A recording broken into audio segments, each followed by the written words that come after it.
Buenos días, mis queridos hermanos.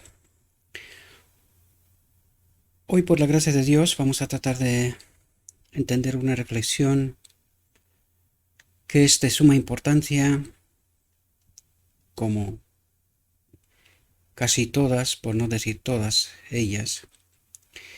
Y para esto le pedimos a nuestro Dios que nos envíe su Espíritu, que nos capacite, que podamos entender su realidad, su perspectiva, su verdad. En la reflexión de hoy vamos a ver cómo,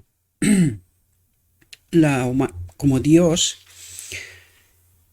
desde el principio trató de enseñar al hombre su propósito eterno, ¿verdad?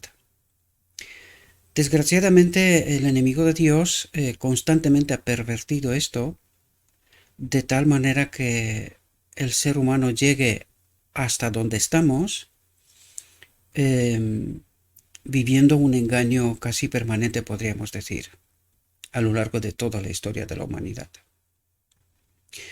Hoy vamos a tratar de entender la orden de Melquisedec tal como le prometía a mi querida hermana Mabel. Hoy trataremos de entender la orden de Melquisedec, el propósito eterno de Dios. Vais a ver que estamos hablando de lo mismo en realidad, ¿verdad? Por eso cuando Dios a través de Melquisedec se revela, en realidad nos enseña una lección de suma importancia. Desgraciadamente no la entendimos hasta hoy. Aunque teóricamente tratamos de explicar ciertas cosas, en la práctica vivimos en un engaño. Por lo tanto, la reflexión de hoy está titulada La divinidad y la humanidad unidas en Cristo. Y fijaos, os pido que os fijéis en todos los detalles. Son importantes. Fijaos el tema de la reflexión para poder hacernos entender la orden de Melquisedec o el propósito eterno de Dios, ¿verdad? En el fondo de eso estamos hablando, del propósito eterno de Dios. Por lo tanto, he traído textos para que podamos entender esta realidad. Y vamos a ver primero, vamos a tratar de entender cuál es el propósito eterno de Dios. Este texto es la llave de oro que abre todo el Evangelio. Abre el entendimiento a todo el Evangelio. ¿Qué es lo que ha pasado? ¿Cuál es el propósito de Dios con y en nosotros? Fijaos lo que nos dice el texto. Dice, desde las edades eternas. Por lo tanto, lo que trata de decirnos es que este propósito eterno, este propósito de Dios es desde la eternidad. Necesitamos entender todos esos detalles para ver qué es lo que trató y trata Dios de decirnos, por qué no entendemos nosotros ciertas cuestiones y a veces nos encontramos defendiendo precisamente la obra de Satanás y no la de Dios. Por lo tanto, dice, desde las edades eternas, había sido el propósito de Dios que todo ser creado, desde el resplandeciente y santo serafín hasta el hombre, fuese un templo para que en él habitase el Creador. Por lo tanto, ¿qué es el hombre? ¿Qué son los seres creados? Templos donde habita Dios, ¿verdad? El Creador. Dice, a causa del pecado, la humanidad había dejado de ser templo de Dios. Aquí, en este texto llave, está el Evangelio sintetizado a la máxima expresión. Porque aquí nos está explicando cómo, qué es lo que ha pasado y cómo Dios resuelve o ha resuelto el problema, ¿verdad? Dice, a causa del pecado, la humanidad había dejado de ser templo de Dios. Aquí, ¿qué es lo que trata de decirnos? Que la gloria de Dios que habitaban en Adán, es decir, la misma presencia de Dios que habitaba en Adán, en el momento que pecó, la gloria de Dios se apartó de Adán, se separó de Adán, ¿verdad? Dice, ensombrecido y contaminado por el pecado, el corazón del hombre no revelaba la gloria del ser divino, que nos dice que el espíritu se apartó, ¿verdad? La presencia de Dios se apartó. ¿Y cuál es la resolución? Fijaos, pero por la encarnación del Hijo de Dios se cumple el propósito del cielo. ¿Qué es lo que quiere decir? Alguien tenía que pagar el precio por este pecado, ¿verdad? Por lo tanto, dice, en la encarnación, el Hijo de Dios paga el precio del pecado y reconecta al hombre con su espíritu, con el Espíritu de Dios, ¿verdad? Eso es lo que trata de decir. Pero por la encarnación del Hijo de Dios se cumple el propósito del cielo. ¿Cuál es el propósito del cielo? Que el propósito de Dios, que todo ser creado desde el resplandeciente y santo serafín hasta el hombre, fuese un templo para que en él habitase el Creador. Por lo tanto, se cumple el propósito del cielo, que el hombre vuelva a ser el templo en donde habite el Espíritu de Dios, ¿verdad? Dice, Dios mora en la humanidad y mediante la gracia salvadora, el corazón del hombre vuelve a ser su templo. Aquí nos da más detalles todavía. Dice, mediante la gracia salvadora. Es decir, todo aquel que se apropia del sacrificio de Cristo, sigue los pasos del Maestro, vuelve a ser un templo, ¿verdad? No todos, sino son simplemente aquellos o solamente aquellos que se apropian de la gracia salvadora de Cristo, y no paramos de tratar de explicar todo este asunto de la gracia salvadora de Cristo, ¿verdad? Cómo de mal ha pervertido, o sea, cómo ha pervertido Satanás este entendimiento para que el hombre en todos los detalles esté contaminado y no entienda el propósito de Dios y la resolución del problema del pecado. Otro texto. Todavía quiero deciros que he añadido al principio unos textos que nos tienen que ayudar a entender el concepto, ¿verdad? La orden de Melquisedec o el propósito eterno de Dios, que viene siendo lo que acabamos de leer. Otro texto viene a ayudarnos para poder entender realidades, porque aquí nos dijo, pero por la encarnación del Hijo de Dios se cumple el propósito del cielo. Ahora vamos a ver si entendemos este asunto. Aquí nos dice, fijaos lo que nos explica aquí. No voy a leer todo el texto porque podéis leerlo vosotros, está aquí, tenéis la referencia, pero me quedo con lo que está en grande, ¿verdad?, resaltado para que podamos entender conceptos, que es lo que nos interesa. Dice, el Señor Jesucristo, el unigénito Hijo del Padre, es verdaderamente Dios en el infinito. Es decir, es Dios en la eternidad, pero no en personalidad. ¿Por qué? Pues porque acabamos de leer que la encarnación, el Hijo de Dios paga el precio por el pecado. ¿Y esto qué significa? Precisamente esto, pero no en personalidad. Cristo ya no es uno igual a Dios en naturaleza, sino que ahora es uno igual al hombre, ¿verdad? Es uno como nosotros. Y vamos a tratar de entender esto a través del texto, porque no es lo que digo, simplemente lo que digo yo. Simplemente trato de explicaros realidades que están en lo escrito está. Fijaos de nuevo lo que dice aquí. Dice, ha realizado la justicia. ¿Qué justicia? Dios tenía que pagar el precio por el pecado, ¿verdad? El dador de la ley, porque el enemigo de Dios dijo que la ley no era buena. Pues Dios paga el precio por el pecado, ¿verdad? Cristo, uno igual a Dios, deja de ser uno igual a Dios y se encarna y se vuelve a ser uno igual al hombre, ¿verdad? Dice, ha realizado la justicia, ha pagado el precio por el pecado, eso es lo que quiere decir, que permite a los seres humanos vencer todos los ataques de Satanás. ¿Qué es lo que quiere decir? Que al pagar el precio por el pecado, lo que nos dijo en el texto anterior, pues nos lo vuelve a repetir aquí. Al pagar el precio por el pecado, vuelve a conectar al hombre con el Espíritu de Dios. Por eso dice que permite a los seres humanos vencer todos los ataques de Satanás. Vamos a ver por qué nos explicará esto en la reflexión que el texto trata hoy, ¿verdad? Estos son textos añadidos porque necesitamos entender conceptos, ¿verdad? Dice, él imputará su justicia al santo creyente que camina como él caminó. Por lo tanto, esta justicia le es pagada solamente a aquellos que caminan como Cristo caminó. Aunque este precio es suficiente para cubrir todos los pecados de la humanidad, solo serán pagados los pecados de aquellos que caminan como Él caminó cuando estuvo en la tierra.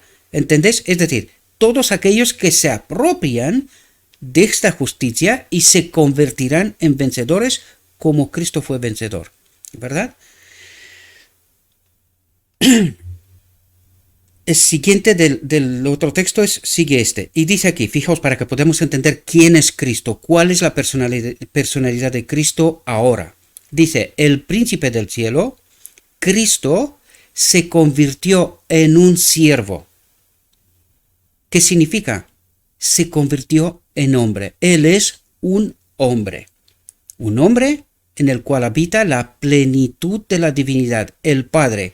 Y es justo el propósito eterno de Dios y es lo que tratamos de entender la orden de Melquisedec. Por eso todos esos conceptos los tratamos de explicar desde el inicio para poder entender todo este desarrollo hasta el final, ¿verdad? Dice, y acepta a los seres humanos para que sean colaboradores con Él como en el Espíritu. Él declara, he aquí estaré con ustedes siempre hasta el fin del mundo. ¿Cómo? A través del Espíritu. Ya vimos reflexiones anteriores. ¿Quién es el Espíritu? Cristo mismo, ¿verdad? Y ahora entramos en la reflexión. Este es el texto de la reflexión de hoy que tiene como título La divinidad y la humanidad unidas en Cristo. Dice, y también el inicio de este texto necesitaba los otros tres textos, ¿verdad?, que hemos leído hasta aquí, para poder entender de qué trata de hablarnos este desarrollo de la orden de Melquisedec, ¿verdad? O del propósito eterno de Dios, que esto es como deberíamos de entenderlo, el propósito eterno de Dios, ¿verdad? Pero Dios nos dio una lección a través de Melquisedec, cómo funciona el cielo, ¿verdad? De esto se trata al fin de a cabo. La divinidad y la humanidad estaban combinadas en Cristo. La divinidad no se degradó hasta la humanidad. ¿Qué es lo que quiere decir? Que el Padre habita en Cristo, es decir, el Padre, su divinidad, no se degradó al estar en Cristo, ¿verdad? ¿Por qué? Porque trata de enseñarnos una lección importante. Trata de entender esta reflexión sin los textos de antes, pero los textos de antes nos ayudan a entender lo que nos trata de decir aquí. Por lo tanto, quiere decir que el Padre al habitar en Cristo no degradó su naturaleza. Eso es lo que trata de decir. La divinidad no se degradó hasta la humanidad. Dice, la divinidad mantuvo su lugar. Pero la humanidad, estando unida con la divinidad, resistió la más tremenda prueba de la tentación en el desierto. Lo que trata de decirnos aquí es que cuando el hombre está unido con Dios, puede ser vencedor, puede obedecer, porque tenemos que entender qué es lo que dijo el enemigo de Dios en el cielo. Que el Espíritu de Dios en ellos no es bueno, ¿verdad? Pero aquí nos trata de demostrar Cristo que esto es falso. Que el hombre solamente conectado con Dios puede ser vencedor, ¿verdad? Fijaos, porque aquí nos hace todo un desarrollo para poder entender precisamente esto, el propósito eterno de Dios, ¿verdad? El príncipe de este mundo vino a Cristo después de su largo ayuno, cuando estaba hambriento, y les sugirió que ordenara que las piedras se convirtieran en pan. Pero el plan de Dios, atentos a todos los detalles, pero el plan de Dios, ideado para la salvación del hombre, disponía que Cristo conociera el hambre y la pobreza y cada aspecto de la experiencia del hombre. Dice, resistió a la tentación mediante el poder que puede tener el hombre. ¿Cuál es la lección aquí, mis queridos hermanos? Aquí la lección es que Cristo resiste mediante el poder de Dios, pero nunca utiliza el poder de Dios para su propio beneficio. Porque aquí, ¿qué es lo que trata de tentarlo el enemigo de Dios? Dice, y le sugirió que ordenara que las piedras se convirtieran en pan. Es decir, en lugar de estar sometido él al Espíritu, ¿verdad? Que él haga al Espíritu que le sirva a él. Es decir, revertir la situación. La orden de Melquisedec. Necesitamos entender estas realidades en toda su profundidad. Es decir, en lugar de que Cristo se someta a Dios, al plan ideado para la salvación del hombre, Satanás lo que le estaba diciendo es: utiliza tú el poder de Dios. Haz lo que tú quieres. Que en el fondo es lo que nosotros tratamos de hacer cuando decimos que tenemos el nombre de Cristo sobre nosotros, pero vivimos como nos da la gana. ¿Entendéis la tentación hacia Cristo, pero entendéis la tentación hacia nosotros? Es decir, en lugar de que el yo muera y estemos sometidos a Cristo, nos dice, no, el yo ha de vivir y hacer lo que le dé la gana, tratando de utilizar el poder de Dios. ¿Entendéis? Pervertir la situación. Pues eso trata de enseñarnos aquí, mis queridos hermanos, porque necesitamos entender el marco en donde nos explica lo que nos explica, ¿verdad? Y el porqué de las cosas. Dice, resistió a la tentación mediante el poder que puede tener el hombre. ¿Qué es lo que quiere decir? Se sometió a la voluntad de Dios, permitió, es decir, el yo murió y permitió que Dios obre en él lo que habían ideado desde el principio. Este mecanismo tiene que funcionar igual con nosotros. El yo tiene que morir y someternos a la voluntad de Dios, la que sea.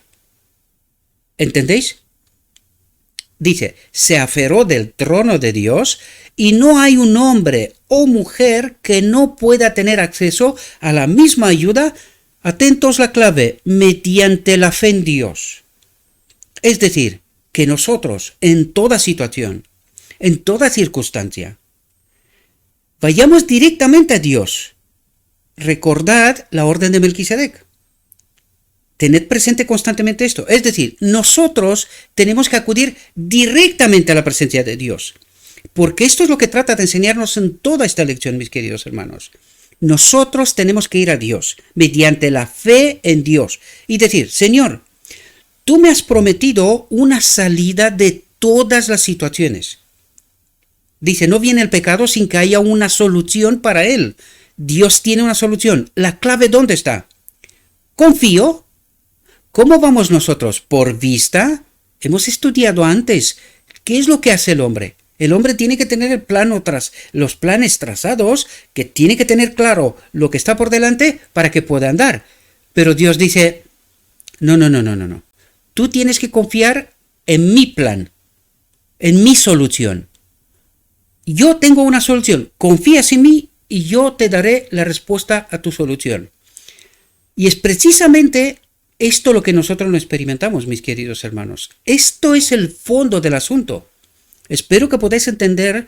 No es fácil, yo sé que no es fácil, pero espero que podáis entender. Si no lográis entender todos esos detalles, tenéis el canal de Telegram, está siempre en la descripción. Entrad en el canal, hagan la pregunta que quieran y contestaremos a las inquietudes que puedan surgir, ¿verdad? Pero espero que podáis entender los detalles.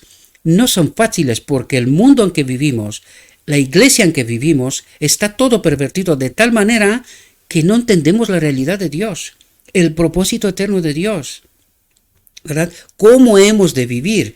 Porque el modelo, esto es lo que trata de explicarnos. Dice, podemos vencer como Él venció. ¿Qué cree el cristianismo hoy? Pecamos hasta que Cristo viene. ¿Qué es lo que está gritando en cuatro vientos? No te creemos. No confiamos en ti. Eso es lo que estamos diciendo, en realidad, ¿verdad? Dice, se aferró del trono de Dios y no hay un hombre o mujer que no pueda tener acceso a la misma ayuda mediante la fe en Dios. Dice, el hombre puede llegar, ¿entendéis el condicionante? El hombre puede llegar a ser participante de la naturaleza divina, si cree, ¿verdad? Porque cuando crees, aceptas la solución de Dios, es cuando viene el poder. ¿Comprendéis? Pero primero tenemos que ser probados. ¿Confiamos? ¿Le creemos a Dios? En el momento que nosotros confiamos, vayamos a Él, le pedimos poder, le pedimos ayuda, Él nos da el poder, nos da la solución. ¿Cuándo? Cuando iremos a Él. Pero a Él. Necesitamos entender todos esos detalles. Todos los detalles, ¿verdad? Dice, no vive una sola alma que no pueda pedir la ayuda del cielo en la tentación y la prueba. ¿Entendéis lo que está diciendo? No vive una sola alma que no pueda pedir la ayuda del cielo en la tentación y la prueba. Cristo vino para revelar la fuente de su poder. Cristo vino, ¿entendéis lo que está diciendo? Vino para revelar la fuente de su poder, es decir, el propósito eterno de Dios, que Él, cuando habita en nosotros, nosotros vivimos en conformidad con su carácter, ¿verdad? Con la ley. Cristo vino para revelar la fuente de su poder, a fin de que el hombre nunca necesitara depender de sus capacidades humanas desvalidas. Dice, nunca necesitara depender de sí mismo, sino que ha de depender siempre del poder. Pero tenemos que tener la fe, tenemos que creer a Dios, tenemos que confiar en Dios. De esto se trata. El yo ha de morir, porque por eso es lo que está diciendo. Nunca necesitará depender de sus capacidades humanas desvalidas, del yo. Por eso el yo tiene que morir para que el poder de Dios pueda vivir o habitar aquí. ¿Entendéis? Es absolutamente necesario despojarnos de nosotros mismos, lo mismo como lo hizo Cristo. Cristo se despojó de sí mismo y se convirtió en siervo. Nosotros tenemos que despojarnos de nosotros mismos para convertirnos en hijos de Dios. Es decir, revertir la situación, volver a nuestra condición de la creación, ¿verdad? Los que desean vencer deben esforzar al máximo cada facultad de su ser. ¿Entendéis lo que está diciendo? Porque para poder entender esta realidad tenemos que ir al modelo, justo lo que nos dijo antes. Se fue en el desierto de la tentación y fue tentado para que yo entienda que puedo ser vencedor, como lo fue él. Por eso nos dice aquí, los que desean vencer deben esforzar al máximo cada facultad de su ser. ¿Cómo? Confiando en Dios, plenamente en Dios, ¿verdad? Deben angustiarse sobre sus rodillas ante Dios en procura del poder divino. Podemos entender porque esto necesita una vida en conformidad con Dios. De eso es lo que nos trata. Y que constantemente recibamos poder de Él para caminar, para vencer. ¿Comprendemos? Cristo vino para ser nuestro ejemplo y para hacernos saber que podemos ser participantes de la naturaleza divina. ¿Cómo? Habiendo escapado de la corrupción que está en el mundo por la concupiscencia. ¿Entendéis lo que está diciendo? ¿Cómo vencemos? Muriendo el yo. Si el yo no muere, vivimos como el mundo. Si el yo muere, vive el espíritu como en el reino de Dios. Esto trata de explicarnos, ¿verdad? Satanás no ganó la victoria sobre Cristo. No oyó con su pie el alma del Redentor. No tocó la cabeza, aunque lastimó el talón. Con su propio ejemplo, Cristo puso en evidencia que el hombre puede mantenerse íntegro. ¿Entendéis? ¿Entendéis el mecanismo? Y lo que tratamos en este ministerio, he tratado, mis queridos hermanos, a ayudaros a entender cómo funciona este mecanismo, cómo estamos en la presencia o cómo el Espíritu de Dios puede habitar en nuestro templo, ¿verdad?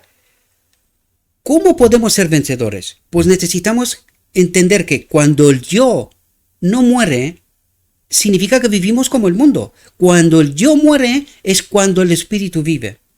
Y es entonces cuando podemos ser vencedores, no antes. Y esto es lo que trata de explicarnos, ¿verdad? En detalles. El yo tiene que morir. El yo quiere cosas de este mundo. Y Dios dice, yo no tengo nada en este mundo. Lo único que quiero de este mundo es a ti, nada más. ¿Y nosotros qué hacemos? Nos agarramos constantemente de este mundo. Casas, coches, cuentas bancarias, ropa de lujo, vivir, viajes y todo este tipo de cosas.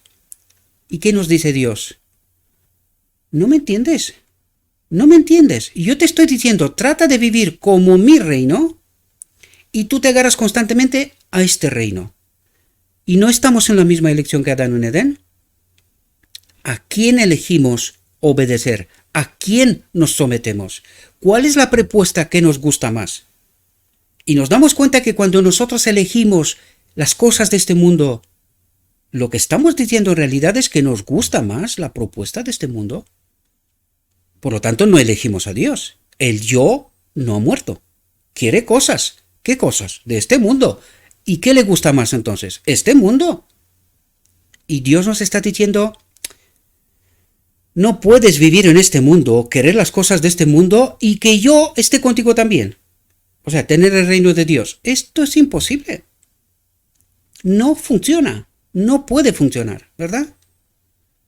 Con su propio ejemplo, Cristo puso en evidencia que el hombre puede mantenerse íntegro. Los hombres pueden tener, ¿entendéis que es un condicionante? Pueden tener un poder para resistir el mal. Un poder que ni la tierra, ni la muerte, ni el infierno pueden vencer. Un poder que los colocará donde pueden llegar a ser vencedores como Cristo venció. La divinidad y la humanidad pueden combinarse en ellos. La pregunta clave es, ¿le creemos a Dios? Y para que podamos entender de por qué no creemos a Dios, por qué no nos aferramos a este poder, por qué no tratamos de vivir en conformidad con la voluntad de Dios, es que nosotros creemos que vamos a pecar hasta que Cristo viene. Por lo tanto, lo que estamos tratando de decir es que no creemos a Dios, que no experimentamos este poder. Esta es la profunda realidad, mis queridos hermanos. Y Dios nos dice, escúchame, sométete a mi voluntad, hazme caso. Y nosotros constantemente nos negamos a esta realidad. Nos negamos a ser vencedores, nos negamos a experimentar a Cristo. Desgraciadamente esta es la profunda realidad. Lo digo de principios porque no quiero que se me ofenda a nadie, pero si alguien se ofende, tiene que tener claro que no tiene el Espíritu. ¿Entendéis? Porque el que tiene el Espíritu de Cristo entiende de lo que estamos tratando de hablar. Por lo tanto, no se puede ofender, porque entiende la realidad. Solamente se enfada el que no entiende la realidad. Porque tengo yo un canal tengo uno que está siempre enfadado. Siempre está enfadado. No entiende nada. Y esto me está diciendo claramente que el Espíritu no le acompaña, ¿verdad? Porque una y otra vez no me gusta, pero no deja ningún mensaje para que usted lo pueda explicar. ¿Qué es lo que no te gusta, amigo mío? ¿Qué es lo que no te gusta? Da un me gusta y no deja nunca ningún mensaje. Esto lo digo como un ejemplo, ¿verdad? Por lo tanto, el que tiene el Espíritu entiende a Dios, porque esto viene de Dios, no son mis palabras, ¿verdad? Entiende a Dios, por lo tanto no se puede enfadar. El Espíritu de Dios no se enfada contra Dios, ¿verdad? No obra contra Dios, todo lo contrario, ¿verdad? Dice, fue la obra de Cristo. Atentos aquí porque estamos entrando en lo que es la orden de Melquisedec, el ejemplo que Dios colocó dentro, o sea, en el marco de la humanidad, para que nosotros podamos entender el propósito eterno de Dios, el conflicto del cielo, ¿verdad? Lo que Lucifer dijo, que su espíritu no es bueno, ¿verdad? La ley no es buena, ¿verdad? Pues él colocó a través de Melquisedec este marco del propósito eterno para que el hombre, entendiendo, sometiéndose a él, pueda ser vencedor, ¿verdad?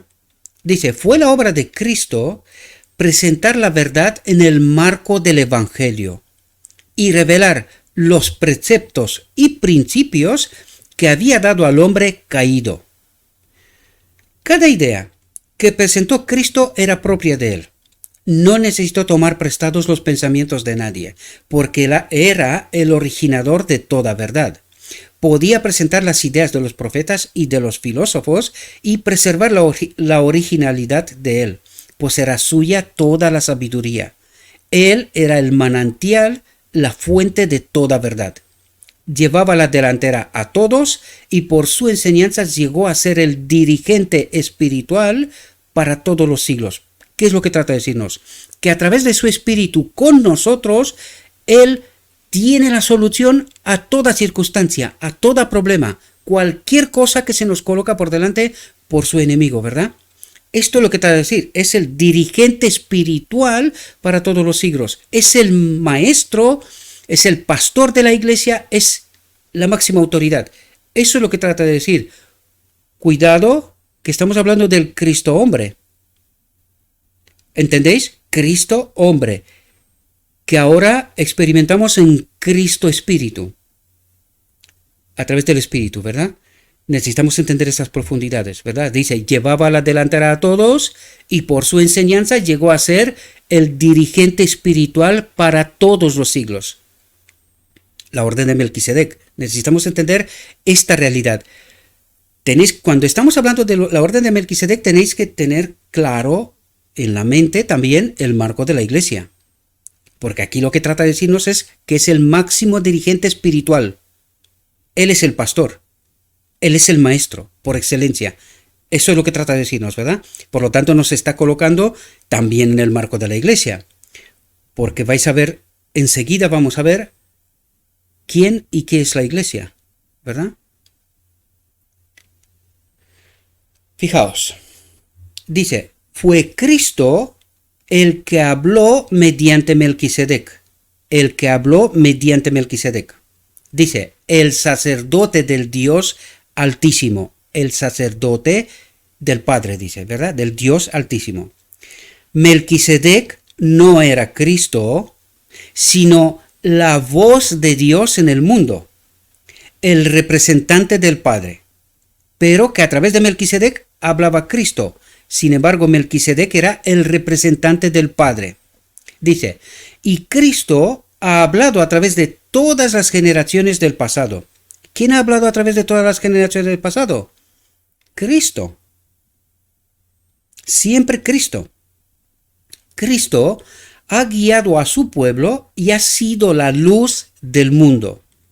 Cuando Dios eligió a Abraham como un representante de su verdad, necesitamos entender que Dios, a través de Melquisedec, coloca un modelo.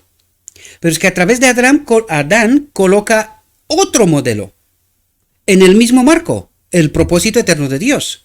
¿Verdad? Necesitamos entender esto. Fijaos, dice, cuando Dios eligió a Abraham como un representante de su verdad. ¿A quién representa a Adán en realidad? Representa a Cristo, ¿verdad?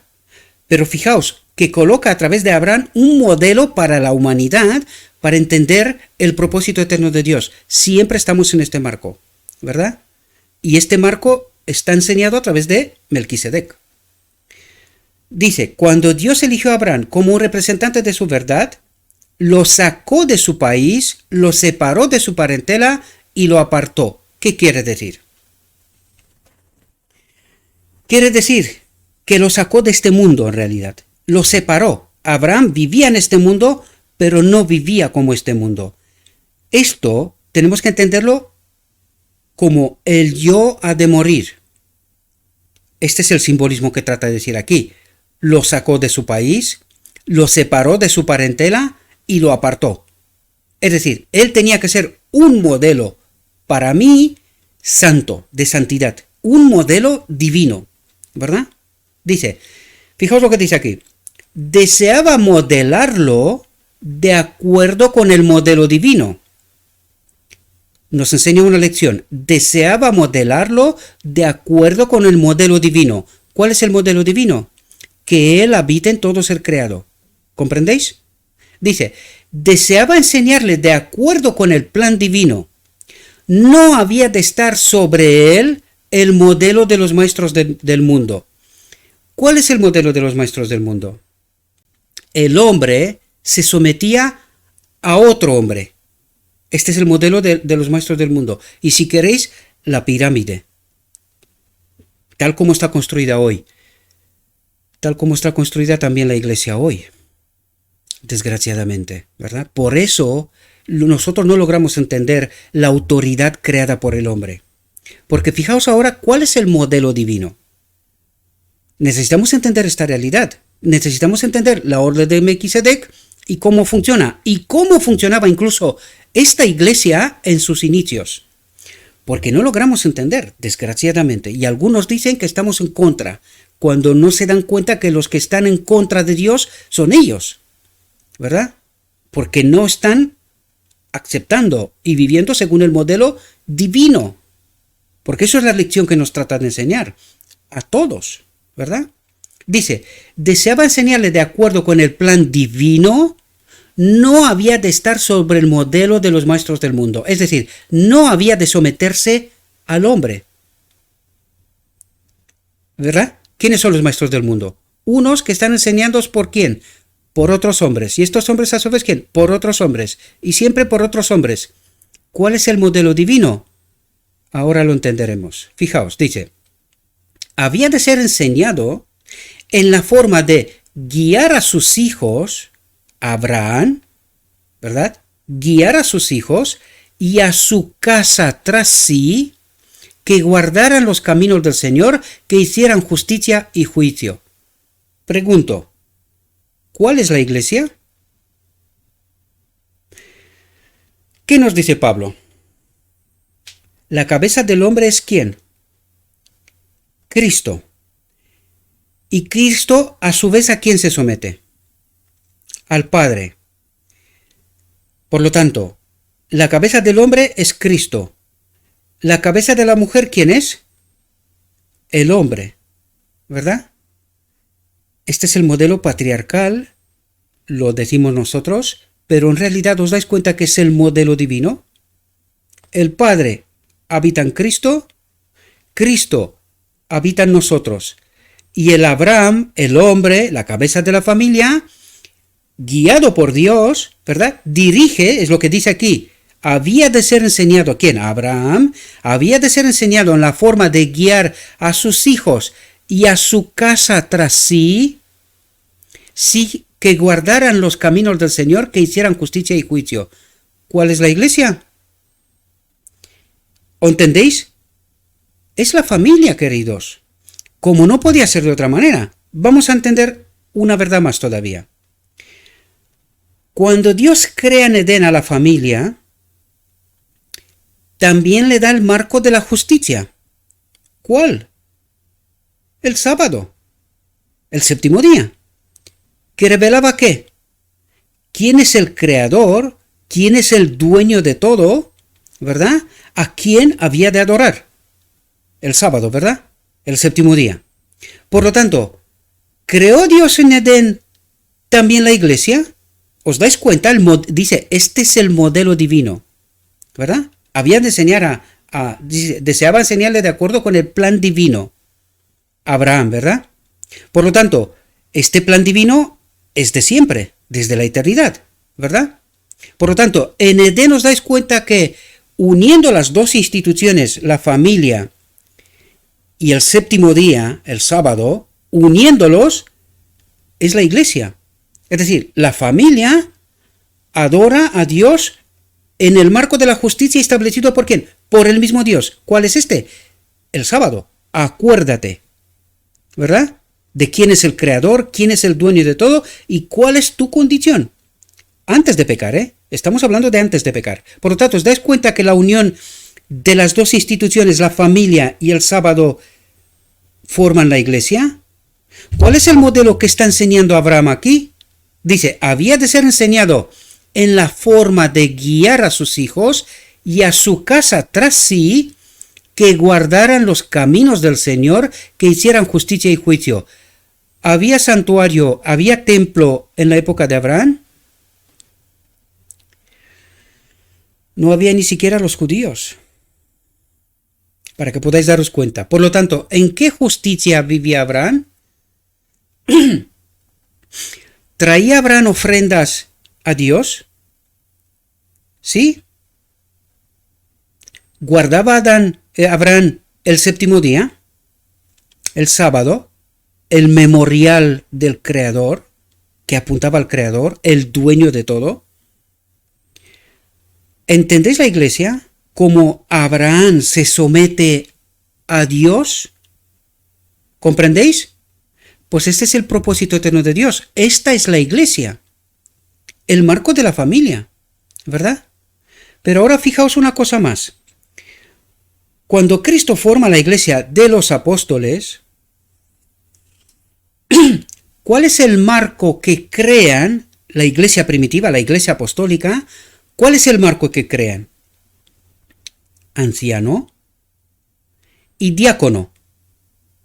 Pregunto, ¿era Abraham el anciano en el marco de la iglesia? Sí. ¿Y era su mujer el diácono, la que ordenaba la casa, la iglesia? ¿Entendéis el patrón? El patrón está presente desde la eternidad. Por lo tanto, ¿cuáles son los dos cargos bíblicos desde Abraham? ¿Os dais cuenta? Abraham, el anciano, que se somete directamente a Cristo, de donde recibe los mensajes y cómo ha de actuar en todo momento. Y Abraham dice, debía de ser enseñado en la forma de guiar a sus hijos y a su casa tras sí, y que guardaran los caminos del Señor, que hicieran justicia y juicio. ¿Reconocéis ahora la iglesia? Anciano, Abraham, diáconos, su mujer, ¿verdad? Que tiene el orden dentro de la casa, ¿comprendéis? El modelo patriarcal está aquí, que tanto odia a Satanás. Lo ha destruido todo. Todo está contaminado. Todo. Y yo os doy detalles para que vosotros podéis pensar, ¿verdad?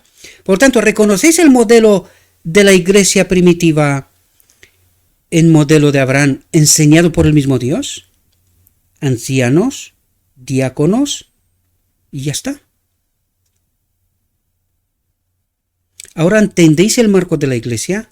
La auténtica iglesia. ¿Ahora entendéis cómo nos tenemos que someter a Dios? ¿Cómo funciona la iglesia en el marco de la orden de Melquisedec? Porque eso es lo que está, de eso nos habla aquí, ¿verdad? Dice, fijaos ahora, para que entendamos para cuándo se aplicó, porque alguno podía decir, no, esto fue solamente para Abraham. Vamos a ver. Esta es la obra que Dios quiere que hagamos. ¿Cuándo? La época de los judíos. Hoy no. ¿Entendéis la realidad, mis queridos hermanos? Dice, esta es la obra que Dios quiere que hagamos.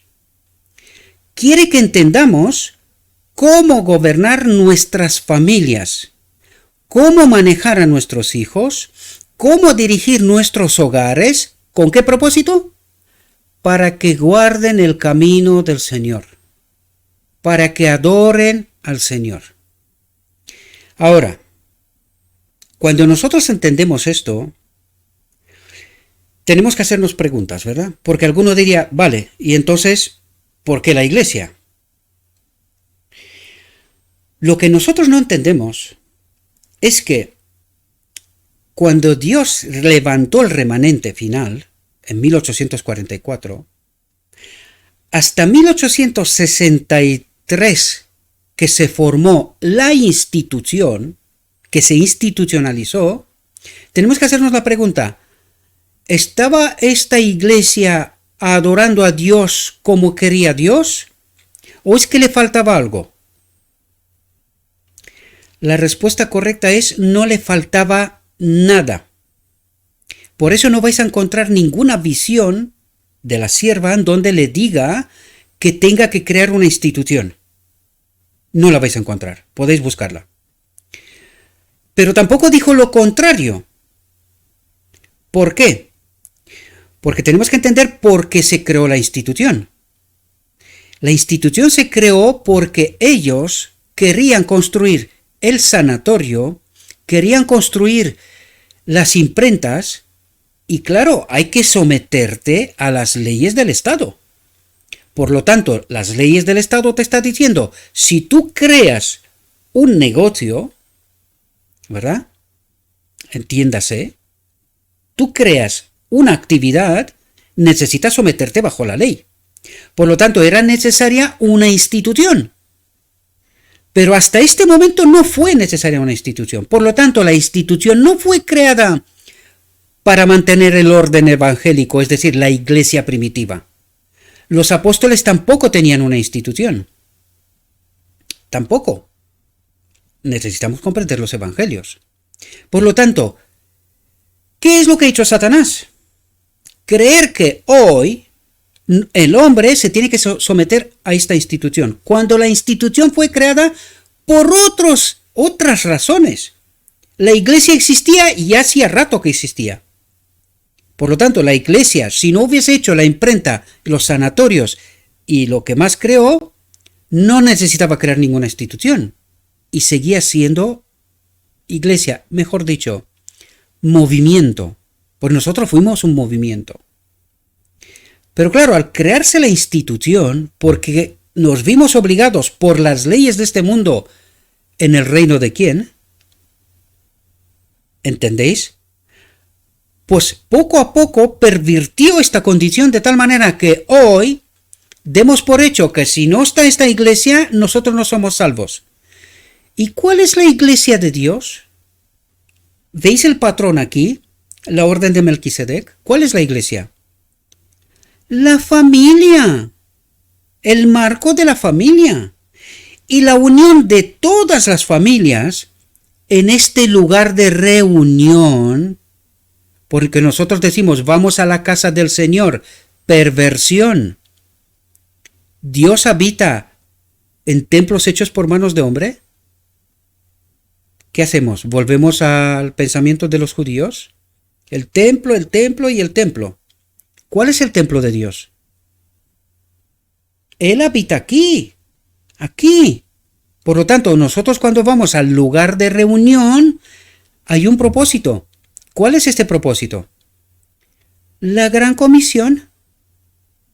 La gran comisión es este pueblo reunido, es decir, todas las iglesias, familias reunidas con un propósito: dar a conocer a Dios. Por lo tanto, ¿entendéis ahora la iglesia? ¿Entendéis ahora el marco de la orden de Melquisedec? ¿Y entendéis ahora el propósito eterno de Dios? ¿Cuál era el templo de Dios en Edén? Adán y Eva. ¿Entendéis? ¿Tenían otro templo? No. Pues entonces en Adán se cumplía el propósito eterno de Dios. ¿A dónde nos invita Dios a nosotros hoy? Había de ser enseñado en la forma de guiar a sus hijos y a su casa tras sí, que guardaran los caminos del Señor, que hicieran justicia y juicio. Que vivan obediencia, ¿verdad? Eso es lo que quiere decir, que hicieran justicia y juicio, que vivan obediencia. ¿Qué otra iglesia necesitáis, queridos? Espero que podamos entender, porque aquí hay conceptos muchos. Aquí hay el evangelio sintetizado a la máxima expresión. Hay verdad pura, sin contaminar. Y esta es lo que necesitan entender los hijos de Dios. Abraham se sometía directamente a Dios y guiaba su casa tras sí, según la voluntad de Dios. Es la familia patriarcal, si queréis. Y todos se sometían directamente a Cristo. ¿Podemos entender esta profunda realidad? Pues esta realidad necesita entender el remanente final, porque el remanente final tiene que hacer una demostración al mundo. Por eso Abraham lo sacó de su país, lo separó de su parentela y lo apartó. ¿Con qué propósito? Para enseñar al mundo un lugar, un planteamiento de que existe otro tipo de mundo y que se puede vivir distintamente a este mundo. Este fue el propósito, a través de Abraham, entender cómo se vive en el reino de Dios. ¿Qué es lo que tiene que enseñar el remanente final? Esto mismo, Dios no cambia. Dios revela lo mismo desde el principio. ¿Y el final cómo tiene que ser? Igual.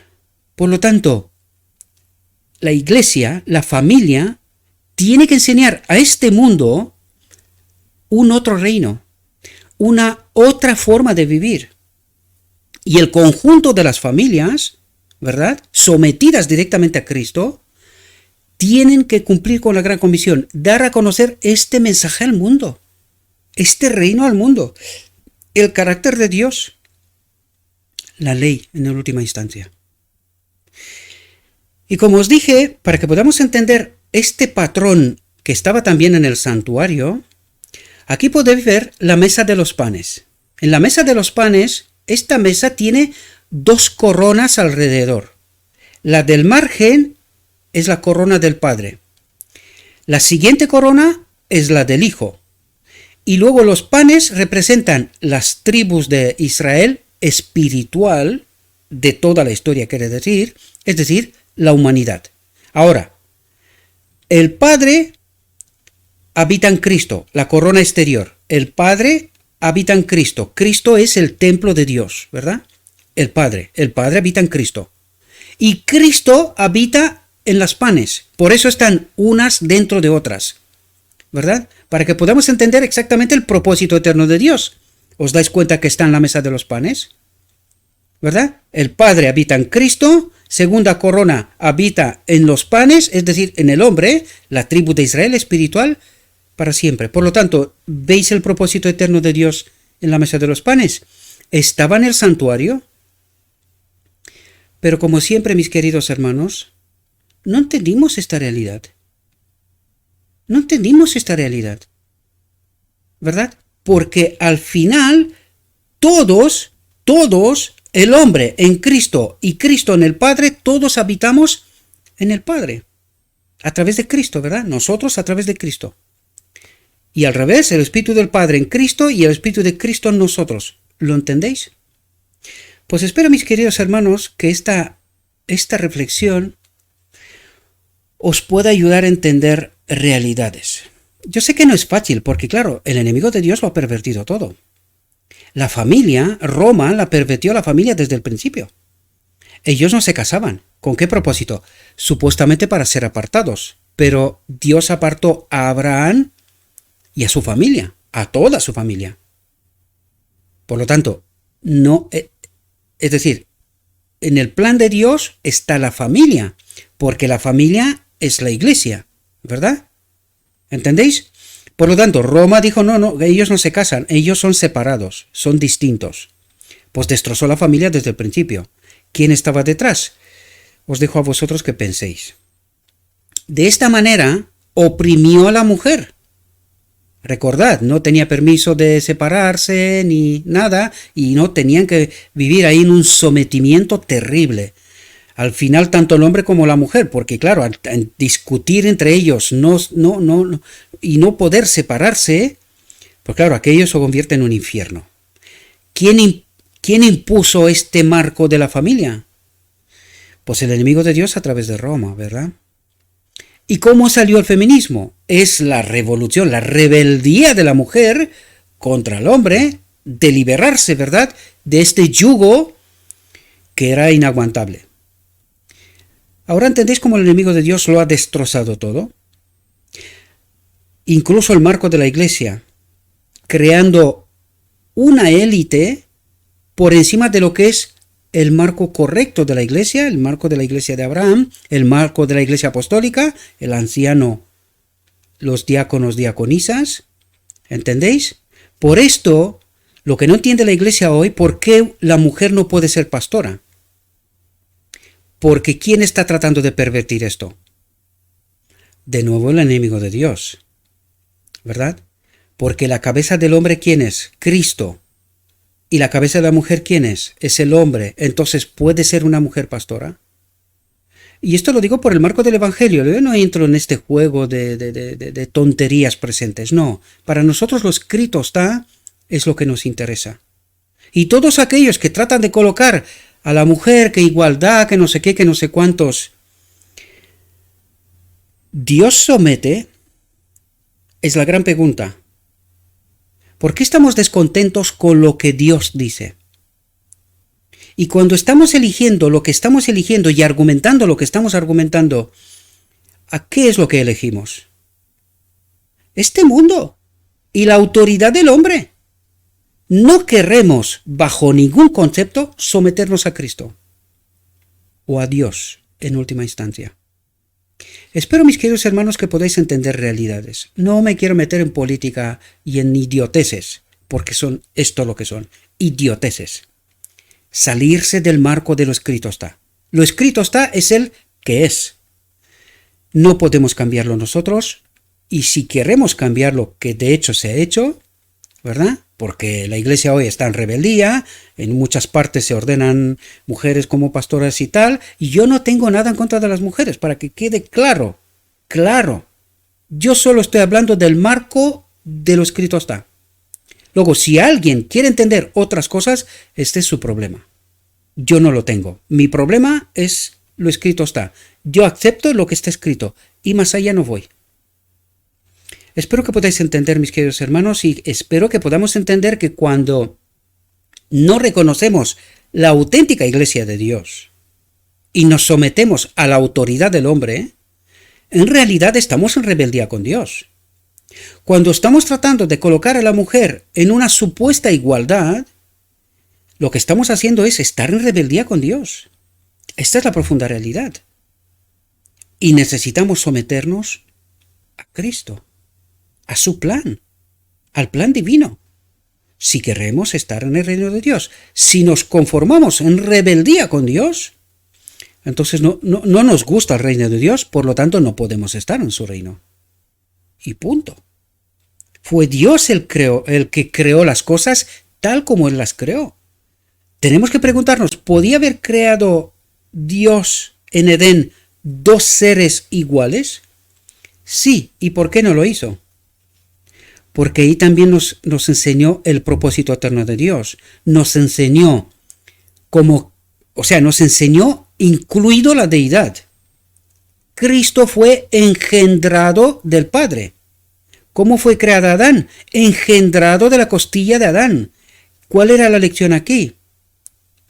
La orden de Melquisedec, el propósito eterno de Dios, Cristo sumo sacerdote, se somete al Padre, porque al final todos nos sometemos al Padre y todo es sometido al Padre. Esto necesitamos entender, mis queridos hermanos. Cualquier otras ideas, cualquier otros asuntos es estar en rebeldía con Dios y nuestras expectativas son engañosas. No podremos estar en su reino de otra manera. O elegimos a Dios y su plan, su organización de su reino, o aceptamos los planes de este mundo, la autoridad del hombre enseñado por el hombre y que detrás está un otro espíritu siempre, y por lo tanto no podemos entrar en el reino de Dios porque nos gusta este reino. Y recordad, los 144.000 han de glorificar a Dios. ¿Cómo? Estando en obediencia a la ley, a su voluntad, en todas las cosas. En todas. Incluido lo que significa iglesia. Por lo tanto, espero, mis queridos hermanos, que esta reflexión os pueda servir, os pueda ser de ayuda. Le pido a nuestro Dios que nos envíe su Espíritu, que nos ayude a entender su realidad, su perspectiva, su verdad. Y una vez que conocemos esta verdad, mis queridos hermanos, tomemos nuestras decisiones y que nos vemos en el reino. Os deseo, mis queridos hermanos, que tengáis un próspero día y que en todo lo que os he dicho, os lo he dicho en nombre de Cristo Jesús. Amén.